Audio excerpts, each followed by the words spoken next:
हम लोग बात कर रहे थे मिस्टर शमी कुमार दास जी, जो all India SC/ST railway employ association के नेशनल एडिशनल जनरल सेक्रेटरी जो CC में है दिल्ली, वहाँ पर वो कार्यरत है। और वो बहुत ही अच्छी तरीके से हम लोगों को एक्सप्रेस कर पाया है, डिस्क्राइब कर पाया है कि एक्चुअल नेशनल कमीशन है क्या, नेशनल कमीशन के दायरा जो है क्या है, वो किस तरह का केस डील कर सकती है। ऑल ओवर इंडिया पे जो समीर दा जो यहाँ बोले हैं कि SC/ST रिलेटेड स्पेशली इसमें दो भाग कर दिया गया है कमीशन को। ये SC national commission of SC के बारे में बात कर रहे हैं, जो सिर्फ SC को केसों को डील करती है, और सारा ही इंडियन रेलवे में हो या नॉन रेलवे एम्प्लॉय हो या नॉर्मल सिटीजन हो जो SC हो, उनके ऊपर किसी भी तरह का अत्याचार हो या किसी तरह का कुछ उन लोगों के ऊपर जुल्म किया जाए तो वो डायरेक्ट इनसे सहयोग ले सकते हैं। और ये इनका पास इतना अधिकार है कि वो प्रेसिडेंट तक जा सकते हैं और किसी के हक की लड़ाई के लिए उनका आवाज़ बहुत दूर तक उठाकर, बहुत उनके हक के लिए लड़ाई कर, उनके अधिकारों का हनन करने वालों को सजा दिलवाकर उनके प्रति न्याय का व्यवस्था करते हैं। तो ये वक्तव्य रहा हमारे national additional general secretary mister समी कुमार दास जी का। चलिए हम अगले मेहमान से बात करते हैं, जिनका नाम है मिस्टर मलय बैरागी, जो सेक्रेटरी हैं headquarter eastern railway all India SC/ST railway employ association के। सर, आपसे मेरा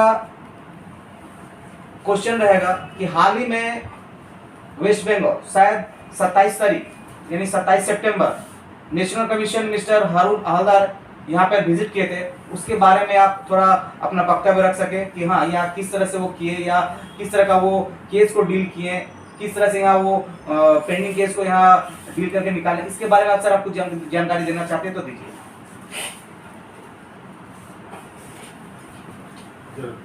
लास्ट महीने में हवलदार साहब ने वेस्ट बंगाल में विजिट में आए थे। उनके दौरे में रेलवे में भी उनका प्रोग्राम था। हमारा GM साहब के साथ मीटिंग किए थे फैली प्लेस में। हमारा रेल का जो मुद्दा था उसके बारे में बहुत सारे चर्चा हुआ था और कुछ केसेस भी वह क्लियर किया है। हियरिंग के बाद बहुत सारे पॉजिटिव डिसीजन लिए हैं यहाँ पर। इतना जी सर, साथ ही साथ मैं आपसे और एक क्वेश्चन करना चाहूँगा। हाल ही में जो सुनने में आया था, जो नेशनल कमीशन सर यहाँ आए थे मिस्टर अरुण हवलदार, वो एक RPF केस के डील के लेके कुछ बोले थे, प्रमोशन इन RPF। उनके बारे में आप कुछ यदि आप डिटेल कर सके तो बहुत अच्छी बात है, थोड़ा डिटेल कर कीजिए। हम करते हैं, सबसे अच्छा है। एक्चुअली RPF मैटर पूरा इंडियन रेल का हम ही डील कर रहा हूँ। अच्छा, ये मुद्दा एक्चुअली RPF डिपार्टमेंट में जो एक नया सर्कुलर जो रेल बोर्ड का अप्रूव सर्कुलर नहीं है, हमारा पॉलिसी मैटर में सर्कुलेशन करता है चेयरमैन रेल बोर्ड और मेंबर स्टाफ दोनों का अप्रूवल से पॉलिसी मैटर सर्कुलेट होता है। तो रेल बोर्ड में रहने के बावजूद RPF डिपार्टमेंट अलग से एक सर्कुलर निकाल दिया है जिसमें इस ढंग से गलत काम कर रहा है। आपको सुन के आश्चर्य हो जाएगा। हवलदार साहब भी इसके बारे में बहुत बार चर्चा की कमीशन में, एक बार नहीं 3-4 बार हियरिंग हो चुका है। ये क्या है, ये लोग बोल रहा है UR means reserve for other than SC/ST।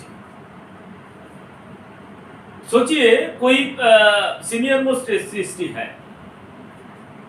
तो सोचिए रिजर्व पोस्ट नहीं है, अनरिजर्व है, तो जितना सारा SC/ST सीनियर है उनको छोड़ के नीचे से युवा लोग को धड़क धड़क प्रमोशन दे दिया है, जो गलत है। Railway board, DOPT, Indian constitution कभी नहीं बोला है सीनियरिटी को कोई ब्रेक नहीं कर सकता है। जो सीनियर मोस्ट है उसको सीनियरिटी दे के प्रमोशन देना चाहिए। और ये RPF डिपार्टमेंट क्या किया, RPF डिपार्टमेंट सोचिए कोई UR वैकेंसी है जितना मोस्ट सीनियर मोस्ट SC/ST है उसको छोड़ के नीचे से जो यूआर है माने other than SC/ST rail board का अप्रूवल से किया क्या? तब बोला नहीं हमारा रेल बोर्ड का ये अप्रूवल है। किसका अप्रूवल है? ना डीजी ने किया है। डीजी चेयरमैन रेल बोर्ड है क्या? तब जवाब नहीं दे पाया। तो इसलिए हवलदार साहब बहुत अच्छी ढंग से डील करता है। और हवलदार साहब एक पॉइंट ये आप नोट कीजिएगा, एक पॉइंट हवलदार साहब कोई जब माइनर्स निकलता है, सोचिए जो सीरियस मैटर हो जाता है अलर्ट कर देता है कैंडिडेट को, मतलब जिसका खिलाफ एलिगेशन है वो बोल देता है आर्टिकल 338 के तहत जो सेक्शन 4 अप्लाई होगा। नहीं मानेगा तो मतलब जो आज जो डिसीजन हो रहा है ये डिसीजन नहीं मानेगा तो आर्टिकल 338 सेक्शन 4 यूज होगा तुम्हारा खिलाफ, तो उसको जेल भी हो सकता है, उसको सर्विस रिकॉर्ड बर्बाद भी कर सकता है प्रेसिडेंट ऑफ इंडिया के पास उनका बारे में रिपोर्ट भेज के। यही है। तो हम लोग बहुत खुश है, बहुत सारा केस हुआ है और आज अब खुशी की बात है आज ही 5 बजे करीब सारी जो 27 तारीख का जो हियरिंग हुआ था उसका माइनर्स निकलने जा रहा है। कमीशन से हमको खबर मिला है जितना सारा मुद्दे पे डिसीजन हुआ है, जो डिसीजन हुआ है वो डिसीजन आज ही 5 बजे हवलदार साहब रेडी हो चुका है। हवलदार साहब उसका सिग्नेचर करेगा, मतलब माइनर्स निकलेगा। आते आते 1-2 दिन लग सकता है, लेकिन ईस्टर्न रेल का जितना सारा मुद्दा है और आरपीएफ का मैटर पे जो मुद्दा है वो मुद्दा सॉर्ट आउट हो जाएगा, ये मेरा उम्मीद है। Thank you. चलिए, तो बहुत अच्छी बात है सर, आपको बहुत बधाई हो। आप जिस केस को लेकर लड़े थे उसके ऊपर नेशनल कमीशन आज अपना माइनर्स रेडी कर आपका बधाई हो उस चीज़ के लिए कि आपको उस जगह पे सफलता मिली। चलिए, हम अब अगले अपने मेहमान से बात करते हैं जिनका नाम है मिस्टर जयप्रकाश पासवान, जो कि all India SC/ST railway employ association Jamalpur के सेक्रेटरी हैं। आइए बात करते हैं मिस्टर जयप्रकाश पासवान से। सर, मेरा क्वेश्चन आपसे ये रहेगा कि नेशनल कमीशन किस तरह का केस जो है डील करती है? धन्यवाद आपको ऑल इंडिया SC/ST ऑर्गेनाइजेशन की तरफ से और जमालपुर ब्रांच की ओर से और आपके वॉइस जो चैनल है उनके साई को मैं धन्यवाद देता हूँ कि आज आपने SC/ST के ये बातों को लेकर के एक बहुत ऊंचे लेवल से आपने बात रखने के काम किया है। मैं इसके तहे दिल से आपको धन्यवाद देता हूँ। आपने बताया कि हमारे SC/ST का केस जो ऑफिशियल मैंने डील नहीं कर पाता है उसको सॉर्ट आउट करके यहाँ से तंग हो जाता है तो लोग मायूस हो जाते हैं, क्योंकि हमारे SC/ST का आज की भी डेट में उतने एडवांस नहीं हो पाया है जो कि सही केस को वो जान पा रहे हैं। जब जानता है अपने सही केस को तो उस केस को अपना ऊपर के पदाधिकारी हो हमारे या हमारे एसोसिएशन के आगे के पदाधिकारी हो उनसे परिचित वार्तालाप करके उनको आगे बढ़ाया जाता है और उस माध्यम से उस जिसको निराश हो चुके होते हैं हमारे SC/ST बंधु लोग कि हमको कोई न्याय नहीं मिल पाता है, तो आज उसके साथ ही हमारे SC/ST का जो ऑर्गेनाइजेशन है और हमारे जो जोन का सेक्रेटरी हैं, जोनल सेक्रेटरी हैं, हम हमारे सेंट्रल सेक्रेटरी हैं, इस सारे को एक चैनल है उसके माध्यम से हम लोग केस को देते हैं, जो कि ऑफिशियल हम बहुत तंग होकर के उनको दें और वो जाकर के नेशनल कमीशन के पास में देता है तो और आशा बनता है। इसीलिए हमारे भारतीय संविधान के मुताबिक में हमें जो अधिकार दिया गया है और SC/ST के जो अत्याचार जुल्म के वो खिलाफ इसके आवाज़ को जो दबा देता है लोग उसको उजागर उसको सही न्याय देने के लिए SC/ST कमीशन को निर्माण किया गया है, जिससे उसके कि हमारे SC/ST बंधु को बहुत ही ये रहता है कि हमको आशा है कि हमको कहीं न्याय नहीं मिलता है, तो हमारा एक है जो कि हमारा भलाई सोच सकता है। आज की परिवेश में हमारा नेशनल कमीशन का जो वाइस चेयरमैन है, उनका भी मैं बहुत बड़ा धन्यवाद देता हूँ कि SC/ST के दर्द को काफ़ी उन्होंने गहरे से सोचा है, जिसके कारण है आज पूरे हिंदुस्तान में ऑल इंडिया रेलवे का जितना भी SC/ST का केस को बहुत डीप से उन्होंने देखा है और उसको सही न्याय दे करके उन्होंने अपना काम किया है। धन्यवाद। चलिए, मिस्टर जयप्रकाश जी से बात करके हम लोग को बहुत खुशी हुई, जो हम लोगों को बता रहे थे कि नेशनल कमीशन ऑफ SC किस तरह की केस को डील करती है और किस तरह से उन लोगों को फ़ायदा पहुंचाती है। चलिए हम अगले मेहमान से बात करते हैं, जिनका नाम है मिस्टर संजीत प्रसाद गौंड, जो all India SC/ST railway employ association Liluah के सेक्रेटरी है। नमस्कार सर, आपका स्वागत है आवर वॉइस पर। सर, आपसे मेरा ये क्वेश्चन रहेगा कि नेशनल कमीशन ऑफ SC उनका कार्य क्षेत्र क्या है?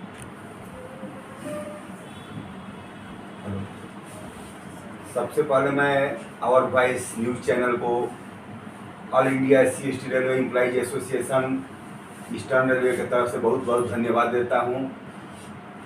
चीफ रिपोर्टर, चीफ एडिटर सभी को धन्यवाद देता हूं कि आप लोग इस न्यूज़ चैनल को रेलवे के कार्यकलाप को आगे बढ़ाने के लिए चालू किया है। इसके लिए हमारे जोनल की तरफ से बहुत बहुत धन्यवाद और all India SC/ST railway employees association की तरफ से आप लोग सभी को धन्यवाद। हमारा नेशनल SC कमीशन जो है सभी क्षेत्रों में जहां दलित समाज SC/ST OBC है, सबका अलग अलग कमीशन बना हुआ है और छोटा से छोटा वर्ग रेलवे एम्प्लॉइज हो या नेशनल सर्विस करता हो या बाहर खेती मजदूरी करता है, जो अपने राज्य सरकार से हो या पुलिस प्रशासन से जो उम्मीद खो बैठता है, नहीं उसका हक मिल पाता है और उतना उसके पास खर्च भी नहीं होता है। गांव समाज में जो है कि दिन मजदूरी करके वो अपना कोर्ट कचहरी का जो वकील एडवोकेट का फीस नहीं दे पाता है, उसके लिए नेशनल कमीशन का दरवाज़ा हमेशा खुला हुआ है, फ्री ऑफ कॉस्ट। जैसे हमारे जोनल सेक्रेटरी ने बताया कि उनको आने जाने का, रहने ठहरने का भी व्यवस्था नेशनल कमीशन करता है। इसलिए कोई भी व्यक्ति वहां जा करके नेशनल कमीशन का दरवाज़ा खटखटा करके अपने फरियाद को रख करके उसके ऊपर हमारा नेशनल कमीशन विचार करता है और उसके हक को दिला देता है। अगर प्रशासन उनके बात को नहीं सुनती है तो जैसे हमारे नेशनल जनरल सेक्रेटरी ने बोला कि आर्टिकल 338/4 के तहत कार्रवाई की जाती है। उसके अंदर DGP हो, चीफ मिनिस्टर हो या जो भी हो, जो उसके हक को मान रहा है उसको ऊपर कार्रवाई की जाती है और उसके न्याय को दिया जाता है। ये हर क्षेत्र में नेशनल कमीशन हमारा शेड्यूल कास्ट और शेड्यूल ट्राइब काम करता है, जहाँ से उसको बुलाया जाता है। आज की जागरूकता यही करनी है कि हमारे बहुत से क्षेत्रों में SC/ST जो हैं नेशनल कमीशन के बारे में नहीं जानता है। आप लोग मिलकर के आवर वॉइस चैनल हो या और सब चैनल हो, उसके कार्य क्षेत्र को बताएं और जो न्याय व्यवस्था है उसमें बहुत ज़्यादा खर्च आने की वजह से हमारे समाज को न्याय नहीं मिलता है। वो नेशनल कमीशन का दरवाज़ा खटखटाए, फ्री ऑफ कॉस्ट वहाँ से उनको न्याय मिलेगी। बस यही हमारा। हम एक बात जोड़ देना चाहते हैं, जी संजीत प्रसाद जी जो बात जी सर, जरूर सर। एक्चुअली जो डिपार्टमेंट का केस मुद्दा होता है वो डिपार्टमेंट का दायित्व लेना पड़ता है, जो उसको भेजने का। सोचिए जो कोई डिपार्टमेंट में काम ही नहीं करता है, लेबर है, लैंड लेबर है, वो जिस स्टेट में रहता है वो स्टेट गवर्नमेंट का उसका सिविल अथॉरिटी का दायित्व बनता है, जिसको कमीशन में ले जाना, ले आना, इसका खर्चा वहन करना उसका ड्यूटी बनता है। और आर्टिकल 3384 में एक मुद्दा है जो आप लोगों के लिए माने क्या बोले जानकारी के लिए देना जरूरी है। आप कमीशन आपको बुलाएगा, आप नहीं जाएगा, 3 टाइम बुलाने के बाद उसको अरेस्ट वारंट निकाल के उसको अरेस्ट करके ले जाएगा।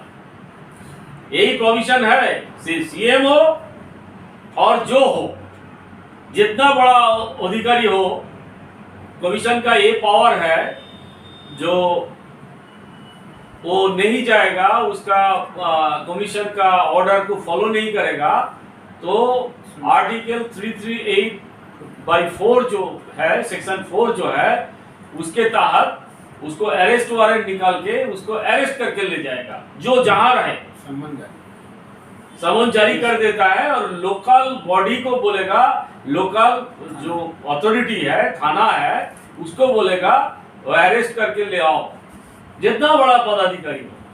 यही प्रोविजन है, इग्नोर नहीं कर सकते। आप इग्नोर नहीं कर सकते, यही बात है। Thank you sir. चलिए, बहुत अच्छी बातों की जानकारी हम लोगों को यहाँ प्राप्त हुई है। हम लोग national commission of SC government of India के बारे में अच्छी तरीके से जान सकें कि उनका क्या दायरा है, क्या लिमिटेशन है, किस तरह का एक्टिविटी वो करते हैं, एक्चुअल नेशनल कमीशन है क्या, इसके बारे में स्पष्ट रूप से mister Samir Kumar Das, national additional general secretary of all India SC/ST railway association के पदाधिकारी हम लोग को ज्ञान दिए, बताएं कि एक्चुअल नेशनल कमीशन है क्या। साथ ही साथ मैं धन्यवाद देना चाहता हूं सभी गेस्ट को जो यहाँ हमारे स्टूडियो में मौजूद है। Mister Samir Kumar Das, national additional general secretary, mister Maula Bairagi, secretary of headquarter eastern railway, mister Jayprakash Paswan, secretary of Jamalpur all India SC/ST, और mister of Sanjit Prasad Gaur, secretary of all India SC/ST railway employ association Liluah के। नमस्कार। नमस्कार। नमस्कार।